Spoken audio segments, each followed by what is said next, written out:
सर्वात प्रथम म्हणजे तुमच्या प्रेसवाल्यांचा गैरसमज झालेला आहे। विनायक भाऊ असेल, वसंत भाऊ असेल, आम्ही लहानपणीचे मित्र आहे आणि भाषण असो किंवा इतर गोष्टी असो आमची एकमेकांची चेष्टा मस्करी करतच आम्ही बोलत असतो, जसं लहानपणी एकत्र काढलेलं आहे। परंतु तुम्ही म्हणता बा काही वादविवाद झाला, असा काही वादविवाद झालेला नाही आहे। हा पूर्णपणे तुमचा गैरसमज झालेला आहे आणि हात जोडून विनंती तर तुम्ही सुद्धा हा गैरसमज पसरवू नका। वादविवाद झाला तर मग तुम्ही माफी का मागितली? कोणी माफी मागितली? माझे प्रत्येक भाषण तपासून बघा। माझ्या भाषणाचा मुद्दा असा असतो तर ज्यांना पटलं नाही त्यांची मी क्षमा मागतो आणि ज्यांना पटलं त्यांनी अंमलात आणावं।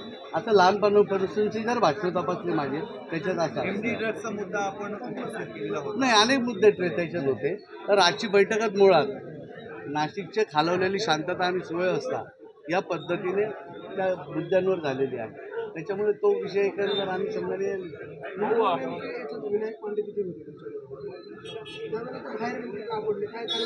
सगळेच त्या ठिकाणी होते, नाही माहिती नाही। बैठक सुरू असताना ते निघून नाही नाही नाही नाही असं काही मनात गैरसमज आणू नका।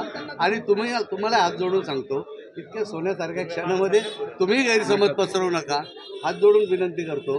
आणि आम्ही काही मोठे खूप राजकारणी मोठे नाही आहे, इतर राजकारण्यांना तुम्ही प्रश्न विचारता, कोंडीत पकडतात, परंतु आम्ही सामान्य शिवसैनिक आहोत। तुम्ही जास्ती जेवढं खोलाल तेवढं आमचाही संयम तुटायची आहे ना।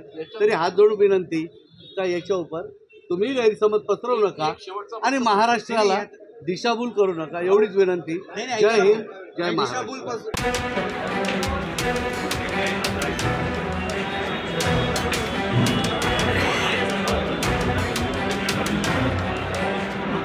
कुस्ती संघटनेच्या उपाध्यक्षपदी शिवसेनेचे संजय अप्पा पवार पैलवान,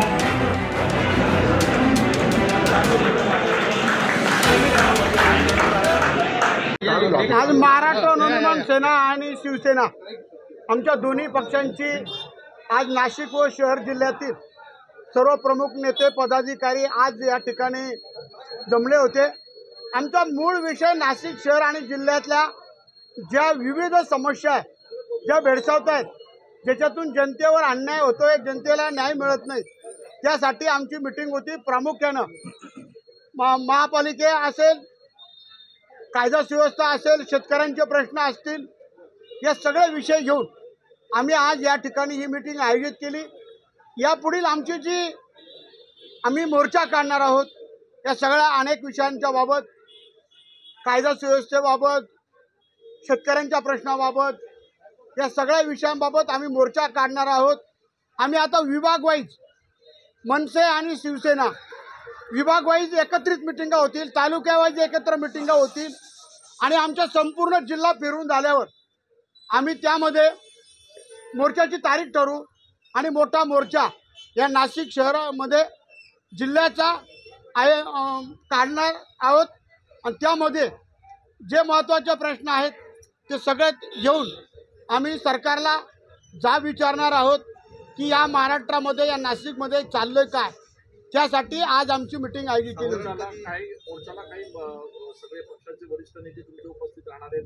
महाराष्ट्र नवनिर्माण सेनेचे आणि शिवसेनेचे काही नेत्यांना आम्ही आमंत्रित करणार आहोत।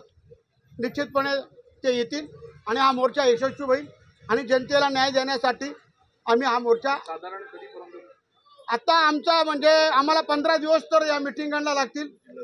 जिल्हा दौरा होईल आमचा, त्यानंतर आम्ही तारीख ठरवून त्या मोर्चा तुमच्याच माध्यमातून करावा लागणार आहे, त्यामुळे तुम्हाला तारीख कळवली जाईल। मी प्रथमतः आपल्या शिवसेनेचे मध्य विधानसभेचे विधानसभा प्रमुख बाळासाहेब टोपेंचा वाढदिवस आहे.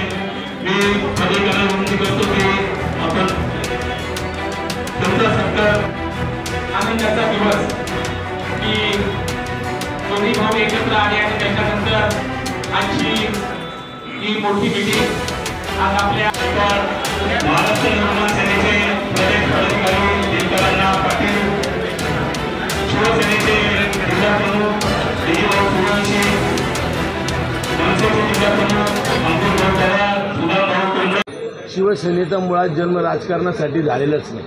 80% समाजकारण आणि 20% राजकारण. हा जो काही मुद्दा आहे हा निवडणुका डोळ्यासमोर ठेवून आम्ही काढलेला नाही. या शहरामध्ये तुम्ही बघताय, सर्वसामान्य लोकांना जाऊन भेटा, सर्वसामान्य लोक काय सांगताय ते बघा.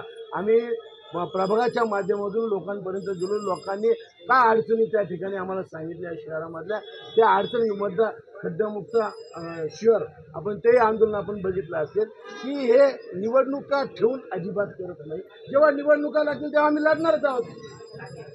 हे काही 100 पार करतात, यांना 100 उमेदवार पण भेटत नाही आहे, अशी परिस्थिती आहे. जर यांच्याकडे बीजेपी 100 उमेदवार असते तर या पक्षाचे त्या पक्षाचे थोड्याची वेळ त्यांच्यावर आली नसती. इतक्या वर्षापासून पक्ष आहे, इतक्या वर्ष 5 वर्ष सत्ता आहे, 5 वर्ष सत्ता आहे, तरी त्यांना उमेदवार मिळत नाही. आजही त्यांना दुसऱ्या पक्षाचे विकत घ्यावं लागते, उत्तर पक्षाचे फोडावं लागतं. ही त्यांची परिस्थिती. त्यांची कसे 100 आणतात? निवडणूक येऊ द्या, तुम्हाला कळलं. आपल्या 2 पदाधिकाऱ्यांमध्ये सभेदरम्यानच वाद झाला. मनोरंजनासाठी ही सभा होती, मात्र तुमचे दोन नेते एकमेकांना अजिबात नाही, काहीतरी गैरसमज झालेला आहे. आणि तुम्ही बघितले असेल अवघ्या 2 मिनिटामध्ये जयंत दिंडे भाषण करत असताना काहीतरी शब्द बोलले आणि विनायक पांडेला असं काहीतरी वाटलं.